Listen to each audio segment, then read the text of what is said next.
아멘.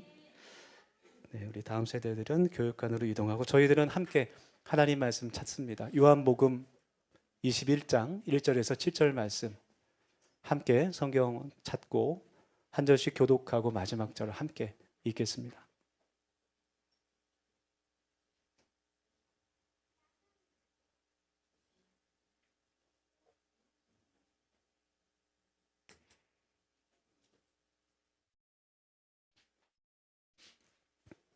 신약성경 요한복음 21장 1절에서 7절까지 말씀 한 절씩 교독하고 마지막 절은 함께 읽습니다.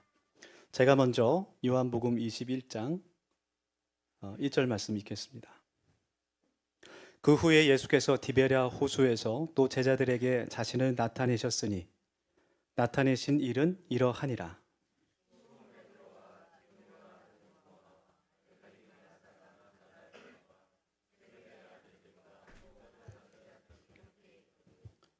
시몬 베드로가 나는 물고기 잡으러 가노라 하매 그들이 우리도 함께 가겠다 하고 나가서 배에 올랐으나 그날 밤에 아무것도 잡지 못하였더니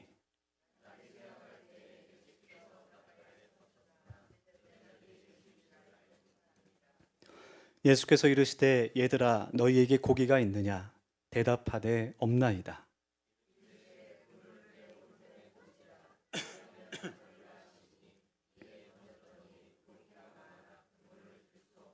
7절 같이 읽습니다.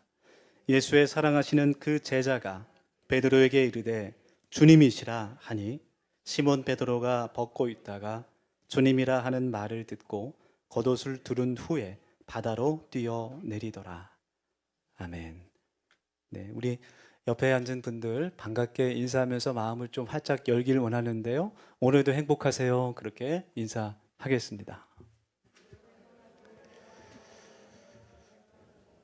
네, 좋습니다.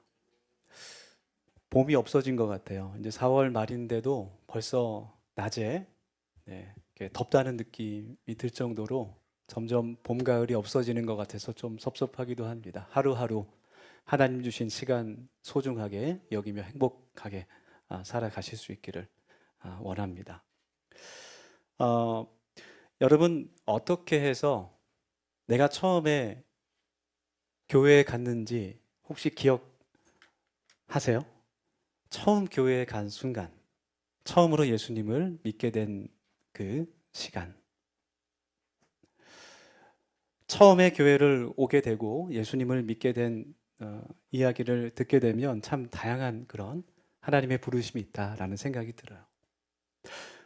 흔치 않은 경우긴 하지만 하나님께서 직접 부르셔서 불치병이 나았다든지 강권적인 역사로 정말 하나님께 두 손 두 발을 들고 나오신 분들도 있습니다.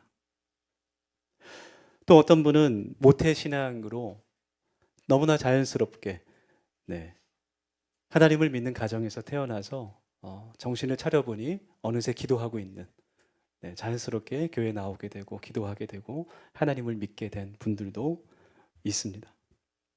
그런데 많은 경우에는 처음에 믿음과 신앙이 없거나 어렸을 때에 교회에 나오게 되는 그 경우가 자신이 원하는 것을 얻기 위해서 자신의 만족을 채우기 위해서 교회에 나오고 예수님을 믿게 되는 경우가 참 많은 것 같아요.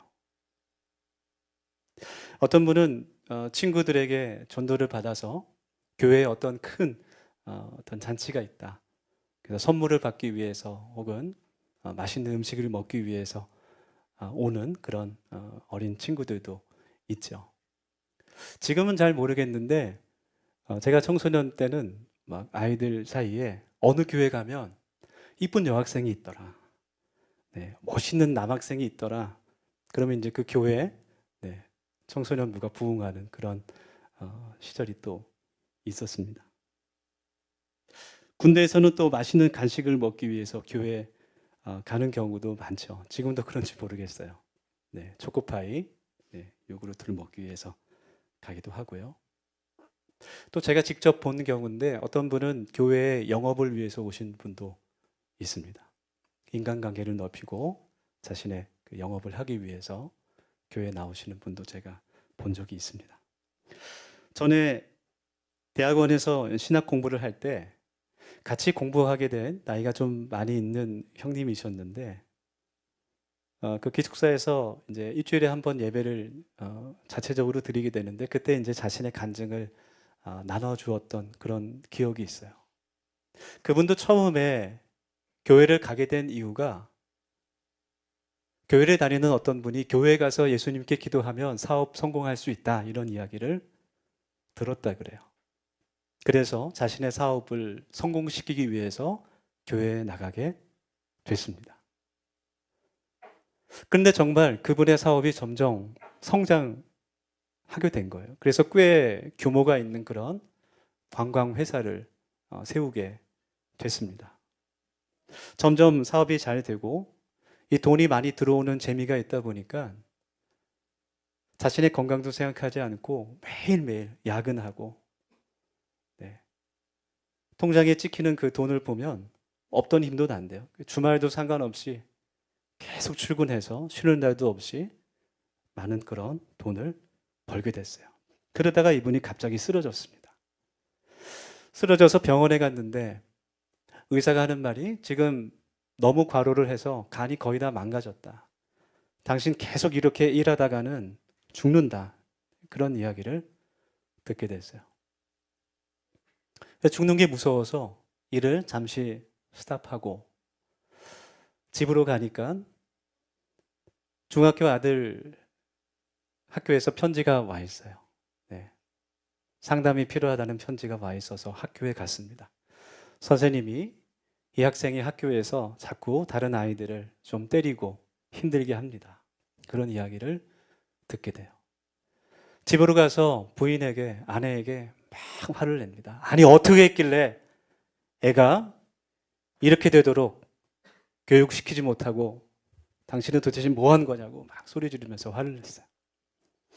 그날 밤에 아내가 짐을 싸서 집을 나가버립니다. 그러니까 아들이 그래요. 아빠 집에 들어온 적이 언제야? 엄마가 다른 남자가 생긴 것 같아. 그렇게 이야기를 했어요. 자신이 원하는 대로 예수님을 믿고 사업에 큰 성공을 얻게 됐는데 인생이 망한 것처럼 됐습니다. 그래서 정말 그때는 하루하루 어떻게 내가 자살하면 좋을까, 그 생각만 했다 그래요. 어떻게 죽으면 덜 고통스럽게 죽을 수 있을까? 어떻게 죽는 게 제일 깨끗하고 좋을까? 그런데 그때 그분이 마음에서 드는 생각이, 내가 이루은 지금 이 성공은, 세상에서의 성공은 내가 원한 것이지 하나님께서 원하신 것은 아니었던 것 같다라는 생각을 하게 됐어요. 그러면서 지금까지 내가 교회를 다니면서 내가 원하는 것만 생각하고 기도했지 하나님께서 원하시는 것은 한 번도 생각한 적이 없었다는 거예요. 그 사실을 깨닫고 처음으로 하나님께서 내게 원하시는 것은 그럼 무엇입니까? 처음으로 그런 기도를 드리게 됐습니다. 중간에 많은 일이 있었죠. 네. 그래서 신학교에 오게 되고 지금도 청소년 사역자로 아주 열심히 잘 목회하고 있습니다. 우리가 예수님을 믿을 때, 또 내가 어떤 사람을 전도할 때, 그 사람이 교회에 처음 나오기 시작할 때 처음에 생각할 때는 내가 예수님을 믿는 것이, 내가 교회에 나가는 것이 나에게 어떤 유익이 있을까, 자연스럽게 그런 생각을 하는 것 같아요. 네, 자본주의적인 생각이라고 할 수 있지만 그것이 매우 자연스러운 일입니다. 내가 교회를 나가게 될 때, 내가 예수님을 믿으면 나에게 어떤 유익이 있을까? 내가 무엇을 얻을 수 있을까? 혹은 반대로 내가 교회에 나가면, 예수님을 믿으면, 내가 하나님을 믿게 되면 내가 어떤 손해를 입게 될까? 그렇게 생각하기 쉬운 것 같아요. 왜냐하면 우리가 사는 세상은 손익 계산에 따라 움직이는 그런 세상이기 때문입니다. 참 우리가 살아가는 세상이 전쟁터 같은 세상이죠. 그래서 사업하시는 분들, 뭐 영업하시는 분들, 10원 그 무역하시는 분들의 얘기를 들은 적이 있는데 10원, 20원 단위가 아니라 1원 단위로 피 터지게 싸운다는 거예요. 1원 단위 때문에. 그래서 세상에서 소위 말하는 똑똑하고 야무지게 살아가야만 손해보지 않고 잘 살아갈 수 있습니다. 우리 청년들의 직장을 정할 때도 마찬가지죠. 내가 하는 일의 양과 내가 받을 스트레스의 양, 연봉의 그 금액과 또 그 회사 직원 복지가 어떤지 다 꼼꼼하게 따져보고 이력서를 냅니다. 물건 하나를 살 때도 그냥 사지 않습니다. 핸드폰으로 인터넷 최저가를 검색하면서 지금 이 가격이 적절한 가격인지 비교해보고, 같은 물건인데 1+1은 없는지 2+1은 없는지 찾게 됩니다. 가족과 함께 삼겹살을 먹을 때도 우리 사모님이 삼겹살 좋아하는데요. 지금 얼마큼 배가 고파서 얼마큼 먹을 수 있느냐를 계산해서 무한 리필로 갈 것이냐, 아니면 고기의 질은 좀 좋지만 정찰 가격제로 갈 것이냐 고민을 하게 되죠. 무한 리필이 아닐 때도 여기는 사이드 메뉴가 무료인데 여기는 뭐 얼마고 이런 걸 다 계산해서 가성비를 따져서 식당을 갑니다. 여러분도 다 그러시죠? 혹시 이 가운데 목사님 저는요 음식에 맛만 있다면 뭐 10만 원, 20만 원 상관하지 않습니다. 이런 담대한 분이 계시다면 제가 주중에 식당으로 신방을 가겠습니다. 소고기 나오는 곳으로 약속 장소를 정하겠습니다. 더 나아가서 그런 그 손익계산의 관점에서 우리들이 사람을 만날 때도 그런 판단을 하는 것 같아요. 이 사람이 나에게 도움을 줄 수 있는 사람인지, 나에게 유익이 될 수 있는 사람인지, 이 친구가 내가 혹시 희생하며 퍼줘야 되는 그런 사람인지 계산하고 만납니다. 이 손익계산이라는 것이 하나님의 말씀 대신 우리들의 삶을 결정하는 기준이 되는 것 같아 안타깝습니다. 그래서 사람들은 교회에 대해서 처음 생각할 때, 예수님을 믿는다는 것에 대해서 처음 결정하게 될 때 이 손익계산이라는 프레임 안에서 생각하게 되는 거예요. 내가 교회에 나가게 되면 내가 이 정도의 시간을 들여야 되고 헌금도 내야 한다는데, 조금 있으면 또 봉사도 막 하라고 시킨다는데 이것이 나에게 얼마나 손해가 될까? 혹은 내가 얻게 되는 것은 무엇일까? 오늘 성경 말씀에 나오는 이 베드로도 주님을 만나기 전에는 철저하게 이런 계산에 따라 살아가는 그러한 사람이었어요. 베드로가 처음 주님을 만났을 때 그는 그 전날 밤을 새면서까지 고기를 잡았지만 아무것도 손에 쥐지 못했습니다. 누가복음 5장에 나오는 말씀이죠. 주님께서 베드로에게 깊은 곳에 가서 그물을 던져라 그렇게 말씀하셨을 때 배가 가라앉을 만큼 많은 고기를 잡게 됐습니다. 그리고 예수님께서 베드로에게 이제 너는 사람을 낚는 어부가 될 것이다 말씀해 주십니다. 그리고 베드로는 그물을 던져주고 예수님을 따라가요. 예수님을 왜 따라갔을까요? 아직 그때는 베드로의 마음 가운데 이야, 이분이 정말 살아계신 하나님의 아들이시구나, 이분이 우리가 그토록 기다리던 그리스도 메시아구나 라는 믿음이 없었습니다. 아직 예수님을 온전히 깨닫지 못할 때예요. 하나님이 보낸 사람인 것은 그가 알고 있었지만 온 인류를 구원하실, 십자가 위에서 그 생명을 희생하실 분인 것은 아직 모르고 있었어요. 그러나 지금 내 눈앞에 기적을 보니 도저히 고기가 잡힐 수 없는 상황 가운데 이렇게 많은 고기가 잡힌 그런 기적을 보니 이야, 이분에게 무엇인가 있구나, 이분을 따라가면 이 지긋지긋한 어부의 삶도 끝낼 수 있겠구나. 어쩌면 이분이 우리 이스라엘을 위해서 뭔가 큰 일을 하실 수도 있겠구나. 그런 생각을 갖게 된 겁니다. 다른 제자들도 마찬가지였을 것 같아요. 예수님께서 하나님의 아들이신 것은 아직 온전히 알지 못해도 주님께서 행하신 모든 기적들을 보면서 이분을 따라가면, 이 예수라는 사람을 따라가면 우리도 나중에 높은 자리에 올라갈 수 있겠구나. 예수님의 능력을 볼 때는 충분히 가능한 일이었어요. 그래서 제자들이 시시때때로 누가 높은지 서로 다투고 싸우는 것입니다. 그러나 예수님께서 아무런 힘도 없는 어린 양처럼 십자가의 달로 돌아가셨을 때 그런 제자들의 모든 기대가 다 깨져버립니다. 그리고 제자들이 모두 뿔뿔이 흩어져 도망가 버렸습니다. 오늘 성경 말씀은 요한복음 21장 말씀은 주님께서 부활하신 후에, 지난주에 부활주일이었는데 부활하신 후에 다시 갈릴리에서 제자들 앞에 나타나셨던 그 말씀을 기록하고 있어요. 다시 그들을 부르시는 말씀입니다. 특별히 이 강가에서 물고기를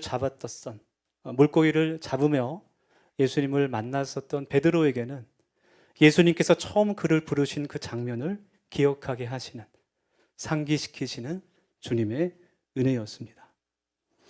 주님께서 베드로에게 배 오른쪽에 그물을 던져라 말씀하시고 베드로는 다시 한번 많은 물고기를 잡고 나서 저분이 예수님이구나 깨닫게 되고 바로 물속으로 뛰어들어 예수님께 달려가게 됐습니다.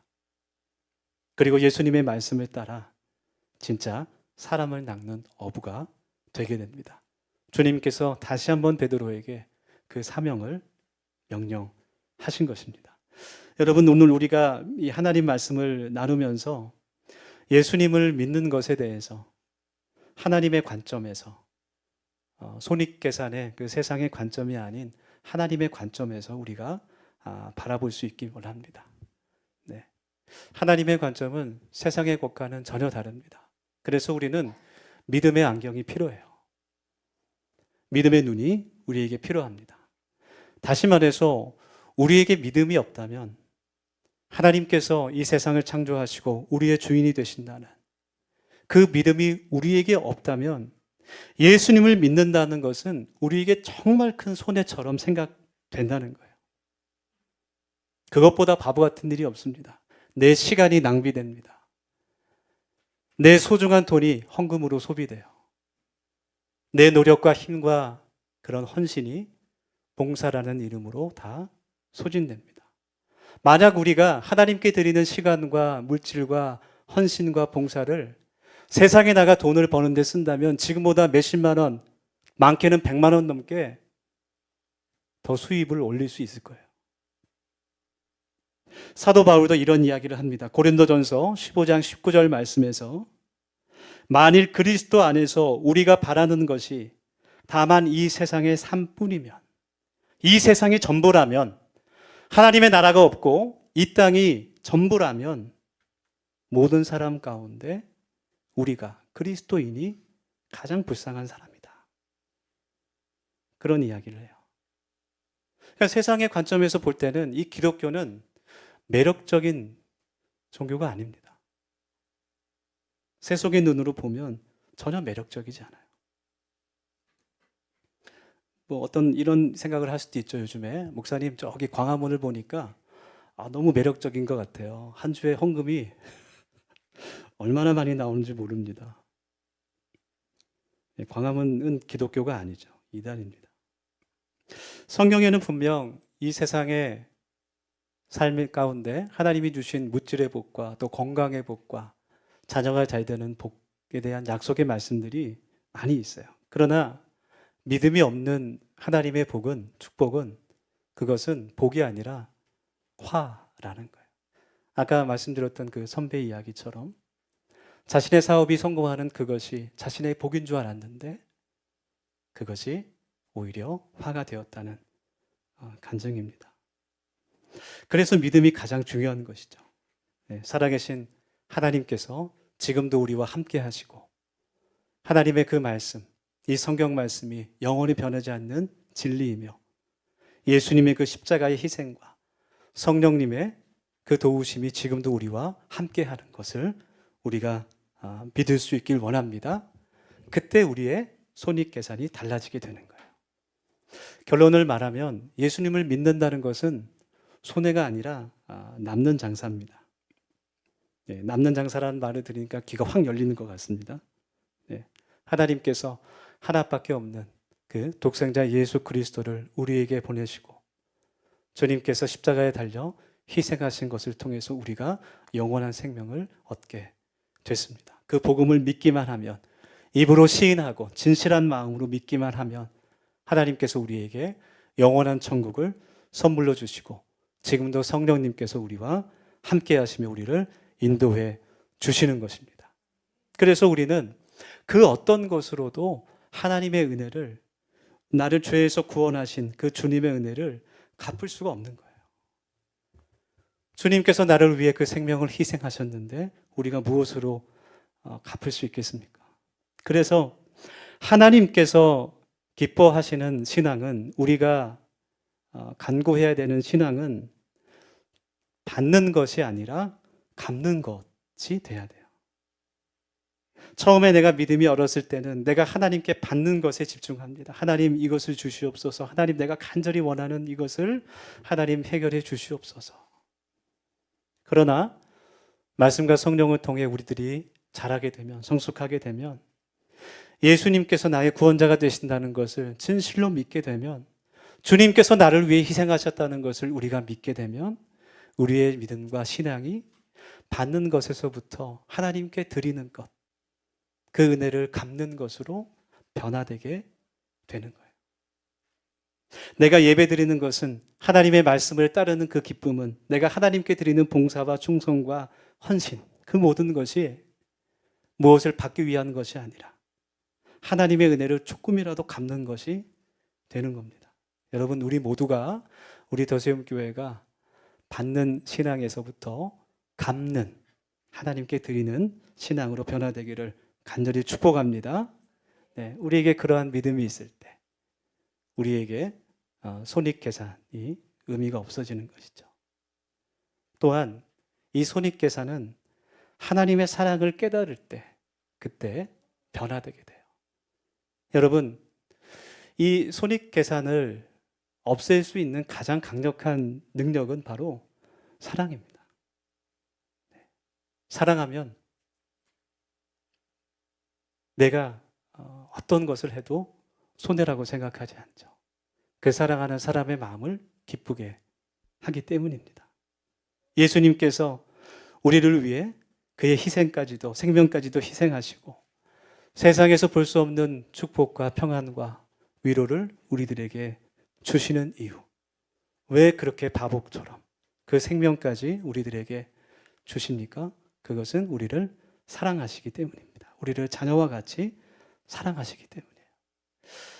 탕자의 비유에 보면 둘째 아들이 아버지에게 가서 하루는 유산을 달라 그러죠.